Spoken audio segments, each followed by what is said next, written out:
করিনা দেবী নামে এক বৃদ্ধা রাস্তার পাশে একটি পুরনো ঠেলাগাড়িতে ডিম বিক্রি করতেন। তার একমাত্র মেয়ে সরিতা একই জেলার ডিএম, জেলা ম্যাজিস্ট্রেট পদে কর্মরত ছিলেন। তবে সরিতা কর্মব্যস্ততার কারণে জানতেন না যে তার মা কিভাবে জীবনযাপন করছেন। একদিন ইন্সপেক্টর রাকেশ ভার্মা সেখানে এসে করিনা দেবীকে রাস্তার পাশে ঠেলা লাগানোর জন্য গালিগালাজ করেন। ইন্সপেক্টর রাকেশ হঠাৎ রেগে গিয়ে ঠেলায় লাথি মানেন এবং ডিমের ট্রে তুলে রাস্তায় ছুঁড়ে ফেলেন। এতে বহু ডিম ভেঙে যায়।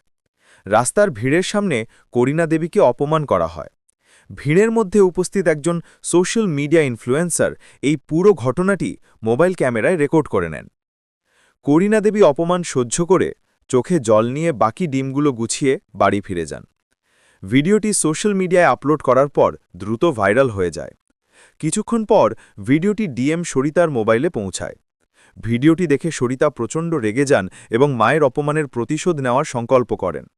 সরিতা সিদ্ধান্ত নেন যে তিনি ডিএমের পোশাক না পরে সাধারণ পোশাক, হলুদ রঙের সালোয়ার স্যুট পরে বাড়ি যাবেন, যাতে মা ভয় না পান এবং সহজে সব কথা বলতে পারেন।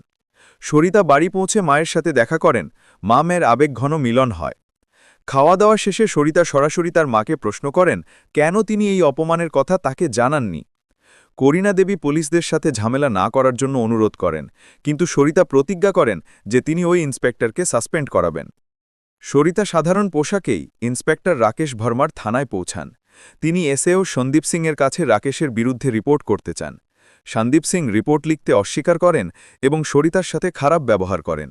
সরিতা আত্মবিশ্বাসের সাথে বলেন যে তিনি আইন জানেন এবং এর সাহায্যেই রাকেশের শাস্তি নিশ্চিত করবেন। কিছুক্ষণ পরে ইন্সপেক্টর রাকেশ ভার্মা থানায় এসে সরিতাকে দেখেন। সরিতা তাকে বলেন যে তিনি তাকে সাসপেন্ড করিয়ে ছাড়বেন। এই কথা শুনে রাকেশ ক্ষোভে ফেটে পড়েন এবং সরিতাকে থপ্পড় মারেন এবং ধাক্কা দিয়ে থানা থেকে বের করে দেন। সেখানে উপস্থিত অন্য কর্মচারীরা সরিতাকে নিয়ে হাসাহাসি করেন। পরের দিন সকালে সাইরেনের আওয়াজের সাথে ডিএম সরিতার সরকারি গাড়ি থানার সামনে এসে দাঁড়ায়। সরিতাকে ডিএমের পোশাকে দেখে ইন্সপেক্টর রাকেশ ভার্মা এবং এসএও সন্দীপ সিং সহ সকল পুলিশ কর্মচারী স্তম্ভিত হয়ে যান। রাকেশ এবং সন্দীপের সাথে কথা বলার সময় সরিতা কঠোর কণ্ঠে তাদের আগের দিনের ব্যবহারের কথা মনে করিয়ে দেন। তিনি ঘোষণা করেন যে তাদের বিরুদ্ধে বিভাগীয় তদন্ত করা হবে এবং তাদের কঠোর শাস্তি নিশ্চিত করা হবে। তিনি তৎক্ষণাৎ এএসপিকে নির্দেশ দেন ইন্সপেক্টর রাকেশ ভার্মা এবং সন্দীপ সিংকে সাসপেন্ড করার আদেশ জারি করতে। আদেশটি শুনে দুজনেরই মুখ ফ্যাকাশে হয়ে যায়। তাদের বাধ্য হয়ে পোশাকের ব্যাজ, বেল্ট এবং সার্ভিস রিভলভার জমা দিতে হয়। তাদের সেই মুহূর্তে থানা থেকে বরখাস্ত করে বের করে দেওয়া হয়।